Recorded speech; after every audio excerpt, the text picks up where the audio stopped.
Morning, very good morning. देखिए मैं बताऊं ना, फ्रैंकली बोलूं तो ये जो निफ्टी का 14 डे का चार्ट है ना, इससे बेटर चार्ट नहीं हो सकता।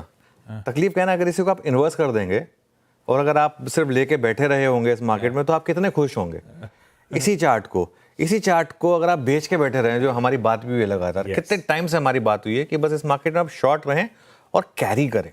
कैरी करने वाला मार्केट है। इवन जिस दिन गैप अप हो रहा था उस दिन भी कैरी करने की हमने बात की थी, तो कोई दिक्कत नहीं है। हाँ, लेकिन एक चीज़ है, क्योंकि हमारे ज़्यादातर व्यूअर्स जो है वो लॉन्ग साइड से ही पैसा बना सकते हैं, इसके लिए ख़राब लग रहा है ये मार्केट। और कल जैसा आपने बोला, एक अनचाहा रिकॉर्ड बनाया मार्केट ने, 10 दिन तक लगातार बंद हुए हैं। इतिहास में पहले कभी नहीं हुआ था, पहले नहीं हुआ था तो अब हो गया कि हम 10 दिन लगातार गिरे थे।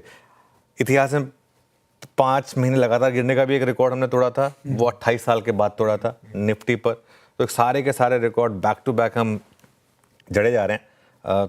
एफआईएस की सेलिंग भी रिकॉर्ड हाई पर है, चले जा रही है। हम कह रहे थे 2 महीने में एफआईएस ने ऑलमोस्ट पिछले साल का आधा बेच दिया। देखिए अब मैं एक चीज़ बताऊं आशीष, अब थोड़ा समय आ गया मार्केट में थोड़ी हिम्मत दिखाने का बाजार में।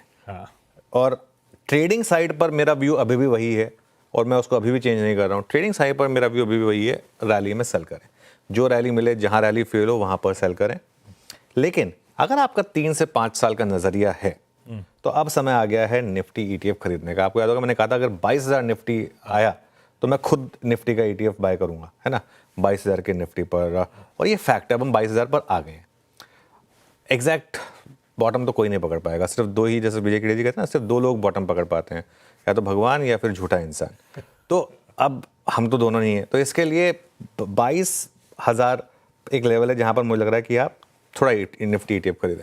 इसका मतलब ये बिल्कुल नहीं है कि मैं ये कह रहा हूँ कि बस अब 22,000 से मार्केट और नहीं गिरेगा। एक और चीज़ होती है, जब भी आप कोई इन्वेस्टमेंट पर्पस पे कुछ चीज़ लेते हैं ना, ये मान के चलिए कि आपके लेने के बाद 5% और गिरेगा।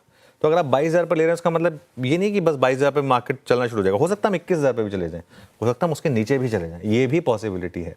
लेकिन बात ये है सारी की सारी, और ट्रेडिंग का व्यू मेरा अभी भी वही है कि आप बड़े ट्रेंड को रिस्पेक्ट करें।